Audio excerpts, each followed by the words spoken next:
mereka akan ditolong. Quran Surat Al-Baqarah ayat 48.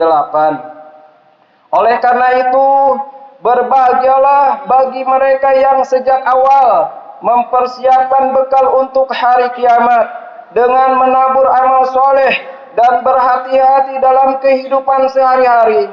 Rasulullah Sallallahu Alaihi Wasallam menjelaskan tentang perkara-perkara yang akan ditanyakan pada hari kiamat.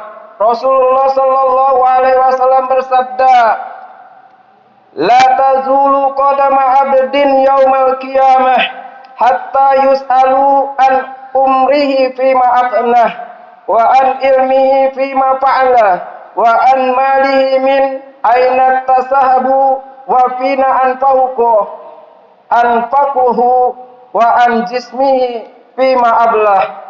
Tidak akan bergeser dua telapak kaki seorang hamba pada hari kiamat sampai dia ditanya, dimintai pertanggungjawaban tentang umurnya, kemana dihabiskan, tentang ilmunya, bagaimana dia mengamalkan, tentang hartanya, dari mana memperoleh dan kemana dibelanjakan, serta tentang tubuhnya untuk apa digunakan.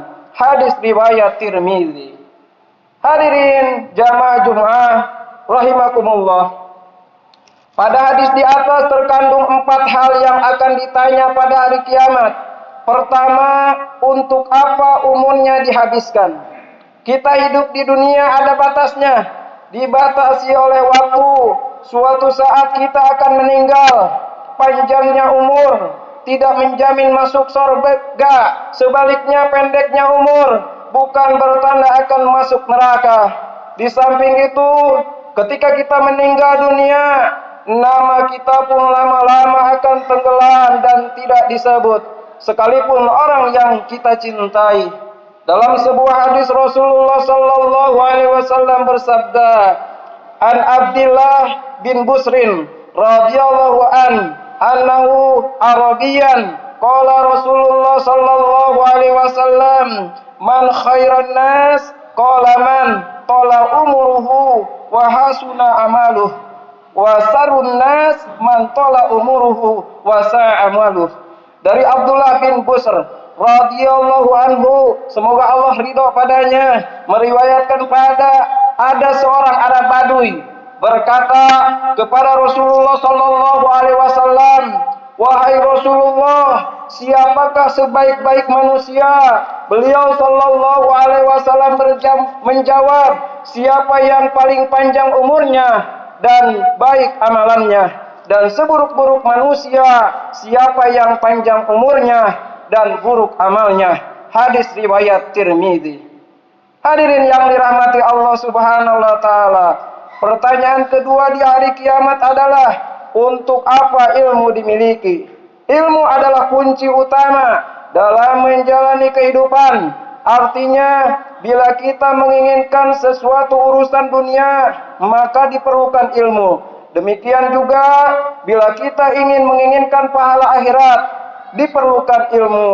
Maka jika ilmu itu bermanfaat, akan menjadi sumber ketenangan hidup yang disebabkan dalam diri pemiliknya ada rasa takut dan ketundukan total kepada Allah Subhanahu wa taala. Maka tepatlah doa yang diajarkan oleh Rasulullah Sallallahu Alaihi Wasallam, "Allahumma inni as'aluka ilman nafi'a wa rizqan thayyiba wa amalan mutaqabbala." Ya Allah, sesungguhnya aku memohon kepadamu ilmu yang bermanfaat, rezeki yang baik lagi halal, serta amal yang diterima. Hadis riwayat Ahmad dan Ibnu Majah. Hadirin yang berbahagia, perkara ketiga yang akan ditanyakan oleh Allah Subhanahu wa taala pada hari kiamat adalah, dari mana harta dan dibelanjakan untuk apa? Mencari anugerah Allah tidaklah dilarang, bahkan diperintahkan.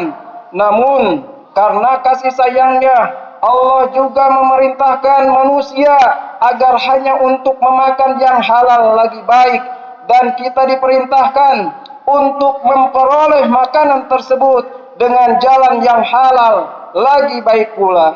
Halalnya makanan dan cara mencarinya sangat ditekankan, sehingga kita wajib makan harta yang halal. Maka jika sewaktu di dunia kita selalu memperhatikan makanan yang kita makan dan cara mencarinya, tentu akan menyelamatkan kita dari pertanyaan pada hari kiamat. Hadirin yang dirahmati Allah Subhanahu wa taala. Pertanyaan yang keempat adalah, untuk apa badanmu digunakan? Manusia dikaruniai Allah jasad yang sempurna, yang disertai panca indera, akal, pikiran, dan hati. Karenanya harus dimanfaatkan untuk mengabdi kepada Allah Subhanahu wa taala. Allah pun melarang kita menjatuhkan diri kita ke lembah kesengsaraan dan kebinasaan. Oleh karena itu Allah Subhanahu wa taala mengharamkan narkoba, minuman keras, zina, dan aktivitas lain yang merusak kesehatan badan. Allah Subhanahu wa taala berfirman, "A'udzubillahi minasyaitonir rajim.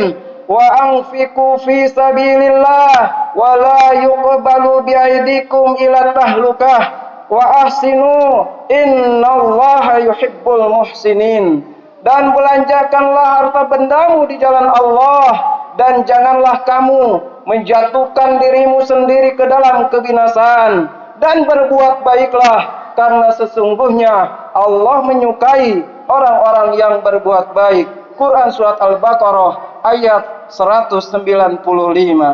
Akhirnya kita berdoa kepada Allah Subhanahu wa taala, semoga ilmu, umur, harta, dan badan yang kita miliki dapat kita manfaatkan dan memperoleh ridho Allah Subhanahu wa taala. Amin ya rabbal alamin. Barakallahu li wa lakum fil Qur'anil azim wa nafani wa iyyakum bima fihi minal ayati wa zikril hakim wa taqabbala minna wa minkum tilawatahu innahu